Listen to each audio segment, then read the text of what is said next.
I wanted to become an ornithologist. Like, I seriously looked into it. When I was going to college, I seriously looked into becoming an ornithologist. I thought you were going to say you wanted to become a bird. Well, actually, when I was in elementary school, we did like this was like second grade. I think second grade. Jurassic Park had just come out. I was already interested in dinosaurs beforehand, but now I was even more interested in dinosaurs. Mm-hmm. And we did a career day. Or not like a career day. They're like, what do you want to be when you grow up? And everyone's like, I want to be a firefighter. I want to be an astronaut. I want to be a police officer and beat up people who are a different color than me.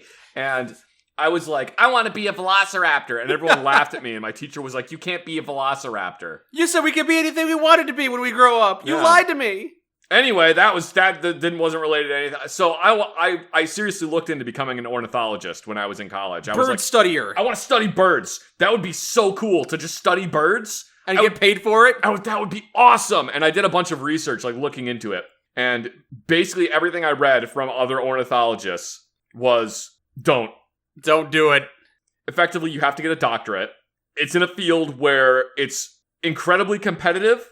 And there's very few of them. Everyone wants to look at birds. No one wants to pay you to look at birds, though. No, I mean, everyone wants to look at birds. Nobody's going to pay you to look at birds. And the people that will pay you, it's the thing of like, you need to have 96 years of experience being an ornithologist in order for us to hire you. And from what I understand, a lot of the places that do research, like ornithological bird research, a lot of the places that do that, they hire amateur ornithologists to do their field work. Oh. So it's like, it basically is just people that go bird watching for fun, and they do it for free, and then they just maybe give them money for some of their research. Basically what it came down to is, unless you really, really love birds, or really love doing field work and research, do not become an ornithologist. It's not going to pay well. You're going to be just absolutely loaded down with debt, and nowhere is going to hire you because they already have an ornithologist, and they don't need two. Mm-hmm. What are they going to do with two ornithologists? Well, it's always good to have a backup in case one of them joins the birds. Yeah. In case one of them goes cuckoo. They're like, if you really want to do ornithologist stuff, if you really want to be an ornithologist and work with birds, then volunteer at places that do like bird rehabilitation.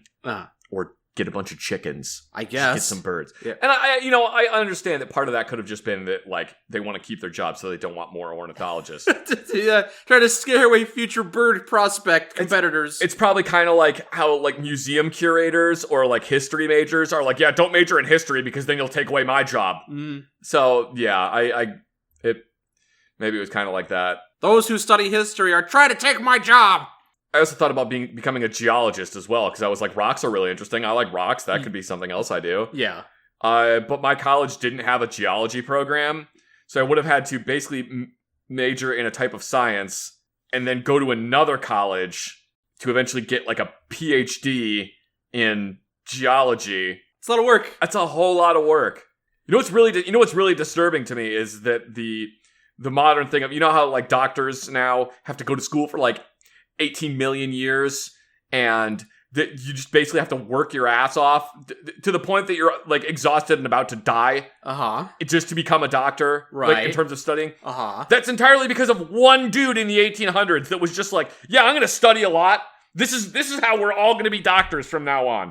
He basically did a fuck ton of coke and was like, yep, I'm just going to research all the time. All I'm going to do is study until I pass out. And then I'm going to wake up and do more coke and then study until I pass out. Well, damn that one guy for ruining it for the rest of us, apparently. Yeah, it used to be way easier to be a doctor. But then, you get into this whole thing of like, well, yeah, it was easier to be a doctor.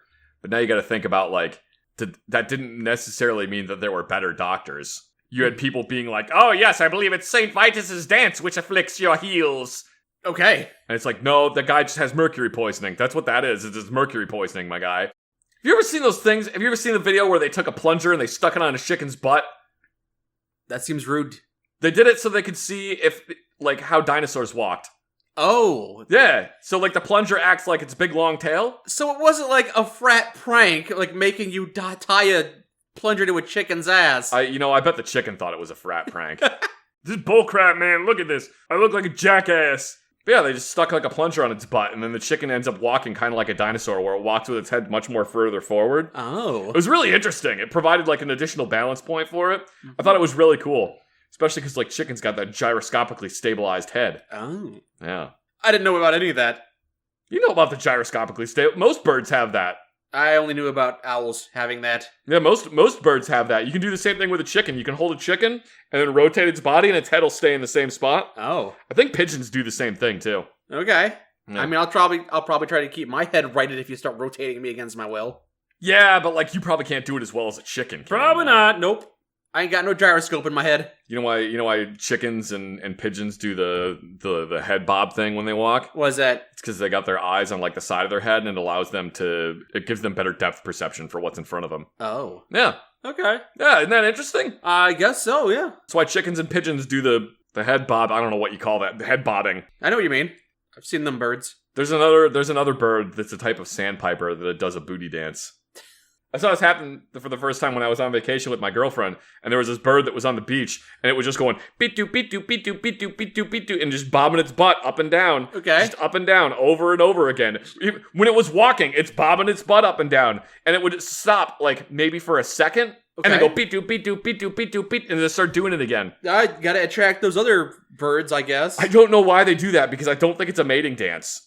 Like all the male and female of that bird just go beat-doo, beat-doo, beat-doo, beat-doo with their butt while they're walking around. Just had a dingleberry trying to shake it off. I don't think so.